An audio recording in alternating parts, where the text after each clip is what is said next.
Here on the Colour of Country Life Flow FM, we're speaking with Jodie Gregg-Smith. She is the General Manager on the SA Arid Lands Landscape Board. Jodie, I've got all of that right, I hope. How are you going today? Morning, Ricky. Very well, thanks. Thank you. Now, there's been some significant animal control activities undertaken in the arid lands. Just give us the lowdown on what happened in November. Okay, so this is a process that we've been planning for a while. We intended to do it a bit earlier, but some of the big weather events actually meant that we had to roll it over a couple of times. But we've known of an increase in feral pig numbers in the far northeast of our region.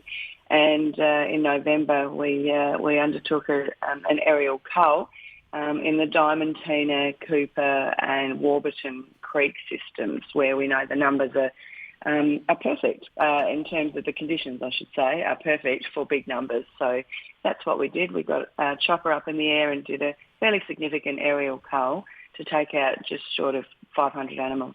And that was done over a fairly short space of time, I understand. The marksmen were pretty busy.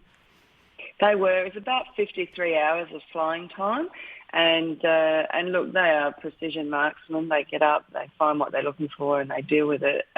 We collaborate with the Department for Environment and Water and their team to undertake activities such as this. So, they were pretty busy, and they knew exactly where to go because landholders work very closely with our board to provide us the intelligence that, as to where the impacts are being noticed. Now, speaking of that intelligence, because I don't want to forget mentioning it, there are a couple of apps where people can report where they've identified various types of feral animals. Yes, there's an app called Feral Scan, and look, we absolutely implore landholders everywhere, but particularly in the far remote, isolated areas, to use that to acknowledge where they are coming across all sorts of animals, camels, horses, cats, wild pigs, wild dogs, where we can actually get some real-time intel that helps us deploy resources and understand the scale at which these issues are being noticed in the region. And what are the impacts, particularly of feral pigs after this recent exercise, but generally when it comes to feral animals on not just primary production but also on the environment?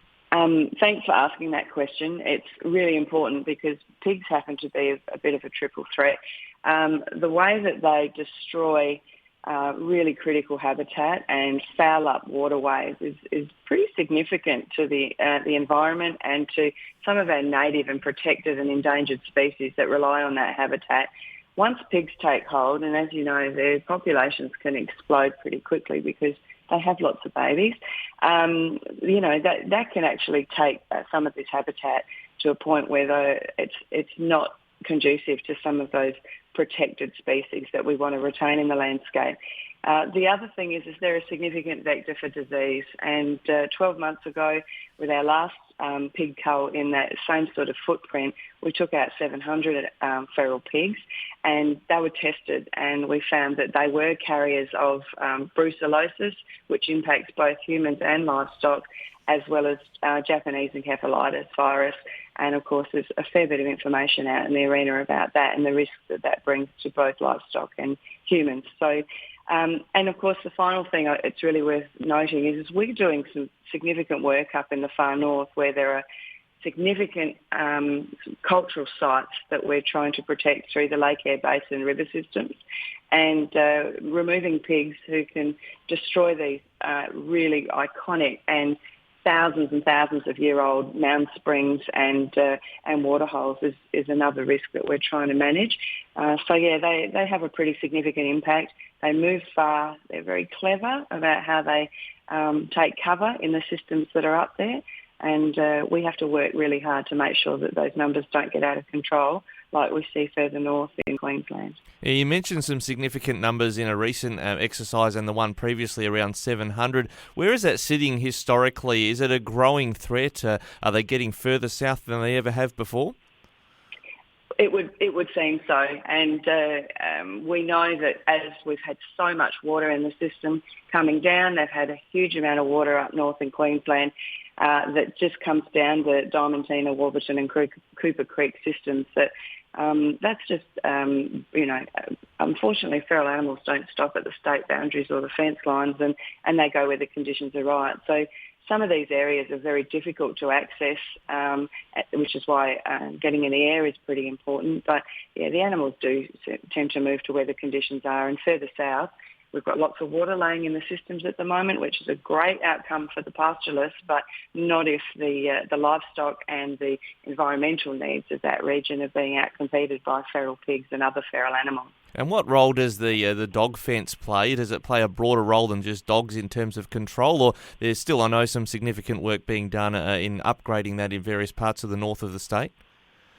It does. It's unfortunately not just dogs that if the fence is in good repair can penetrate the fence to make moves further south, but such a substantial part of our region is north of the dog fence. So managing the feral animals north of the fence, as well as ensuring they can't penetrate the fence, is why it's so important that the fence repairs are being done and the rebuild is underway and making great progress. And I understood from previous commentary from the federal government, under the coalition at least, that there was some investment into new technologies, whether it's infrared or otherwise, to make it easier to detect these animals. Are they some of the things you'll be able to use now on the ground? Absolutely. Technology's moving quicker than we can keep up with. As we know, we've got all of the spatial mapping and monitoring and the satellite tech that helps us have a bit of an eye in the sky about what's happening to understand land condition and other land uses. But the Marksmen that were up there recently actually took infrared goggles and all of the technology to be able to see things. And as you might have noticed, they also took out a number of feral cats. So it gives you an indication of how precise their craft is. Pretty good from a helicopter. It's pretty amazing. And look, the other thing is that technology, because it was already so much warmer north, that it works where it's not so hot and where there's extreme differences between night and day in terms of the temperature drops.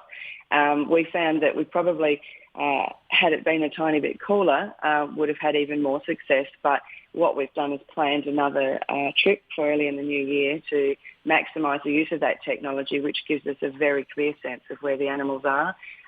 It's quite unbelievable what you can see. The difference between a bandicoot and a pig is evident from in the air. So they can be very clear on what their target animals are and remove them humanely and rapidly without too much trouble with such good technology.